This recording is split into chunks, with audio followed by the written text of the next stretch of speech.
the yoga stretch of loving quietly.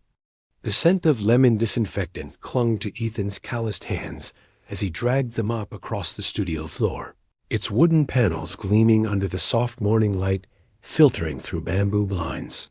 Lavender oil wafted from the diffuser in the corner, a fragile piece he'd come to associate with the hours before the studio buzzed with students. His eyes, usually fixed on the swirl of soap and water, flickered upward as the door clicked open, a sound that had become his secret heartbeat. Lila entered, her presence slicing through the quiet like a blade through silk.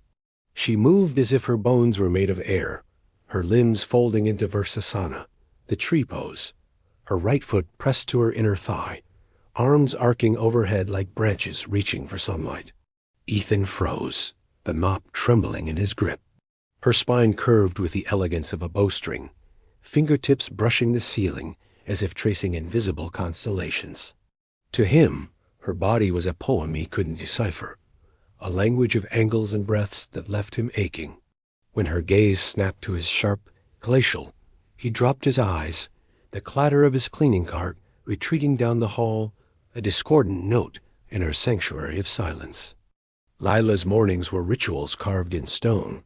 At dawn, she unfolded her mat beneath the studio's largest window, the glass still frosted with winter's breath, and began Surya Namaskar, her body a blade cutting through the half-light. Each muscle flexed and surrendered in time with her inhales, her exhales, the rhythm as familiar as her own heartbeat. She'd noticed Ethan weeks ago, the way he restocked towels without sound, his timid smile when their paths crossed near the supply closet. A cleaner, she reminded herself, tightening her plank pose until her shoulders burned. Distraction had no place here, not after the humiliation of her broken engagement, the man who'd scoffed at her stretching hobby before leaving her for someone grounded. Now she wore her competence like armor, her studio a fortress of control. Yet one frigid morning, when the heater sputtered and died mid-class, Ethan appeared with tools she didn't recognize, his hand steady as he rewired the ancient machine. Warmth flooded the room, and her student sighed in relief. She offered a curt nod, but his quiet efficiency unsettled her. How had he known which wires to touch? Beneath Ethan's cart of sprays and rags lay a sketchbook, its pages smudged with charcoal. Nights after his mother's chemotherapy sessions, he'd sit in his cramped apartment, the glow of a desk lamp pooling over renderings of Lila mid-Natrajasana. One leg arched behind her like a scimitar, hand clasping her ankle, her body a question mark etched in shadow. He'd enrolled in art classes years ago, a dream shelved when the hospital bills piled up, but her poses haunted him, the way her warrior two seemed to defy gravity, hips squared like a compass needle, eyes fixed on some horizon only she could see. One evening, rushing to catch the last bus, he forgot the sketchbook beneath a stack of freshly laundered towels. Lila found it hours later, pages splayed open to a drawing of herself in Utthita, the camel pose, her backbend rendered with such vulnerability it stole her breath. The lines were tender, almost reverent, capturing not the instructor, but the woman, the faint crease between her brows during Savasana, the way her thumb rubbed her ringed finger when she thought no one was looking. He sees me, she realized, the admission lodging like a stone in her throat. Rain lashed the studio windows one April evening, the sky a bruise. Lila, alone after closing, rushed to shut the panes, her bare feet slipping on the polished floor. Ethan materialized as if summoned, his hands rough from bleach, but gentle as they steadied her. "You're shaking," he murmured. She jerked away, heat rising to her cheeks, but his touch lingered like a brand. Later, outside her office, she discovered a cloth pouch filled with eucalyptus-scented rice, still warm, a note tucked beneath, for stiffness. Her shoulders ached from that morning's advanced class, the old injury flaring. Annoyance prickled.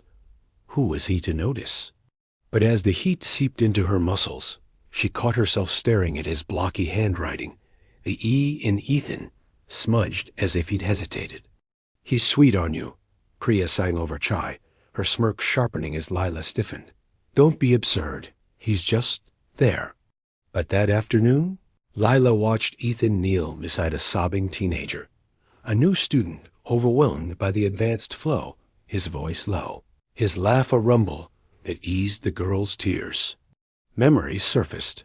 Her father in his janitor's uniform, scrubbing floors at her elite prep school.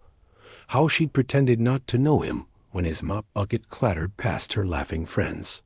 Now, shame curdled in her stomach. That night, she unrolled her mat in the empty studio, attempting Mayurasana, the peacock pose, until her arms trembled. Balance eluded her. She crashed down, the thud echoing. From the hallway, a soft knock. Ethan stood silhouetted in the doorway, a fresh towel in hand. "Need a spotter?" he asked, and something in his tone not pity, but kinship made her nod. He began arriving earlier, polishing mirrors until they reflected Lila's dawn practice like a living painting. One morning, she paused mid-vinyasa, sweat gliding down her spine, and gestured to him. "Try Tadasana."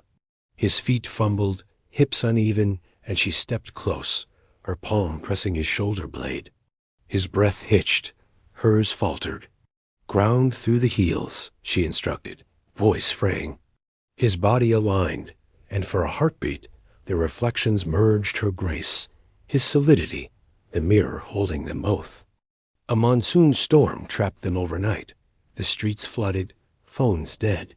They shared a thermos of ginger tea, the studio lit by emergency lamps casting long shadows. Ethan spoke of his mother's hands, how they painted florals before the diagnosis, now too weak to hold a brush. Lila confessed her father's funeral, the relatives who'd whispered just a janitor, as if poverty were a stain. "You're the strongest person I know," he said, and she shattered, tears soaking his threadbare shirt. He held her as dawn broke, her warrior 3 stance from yesterday crumpled into his arms. In the golden haze of an autumn sunset, Lila folded into Ananda Balasana, her laughter spilling loose as Ethan mimicked her, his knees splayed awkwardly. "Yoga's about connection," she said, reaching to touch his cheek. His lips met hers, a question, a tremor, and her answer was the press of her palm to his heartbeat, steady and sure. Their vows were exchanged barefoot on the studio floor, garlands of jasmine scenting the air. Lila's Bhujangasana drew giggles from guests Ethan's idea, a nod to their first shared laugh. As they danced, her Natya moves flowed into his stumbling steps, 2 bodies weaving a new asana, nameless and boundless. Later, students would swear the studio hummed that day, the mirrors holding the ghost of their shapes.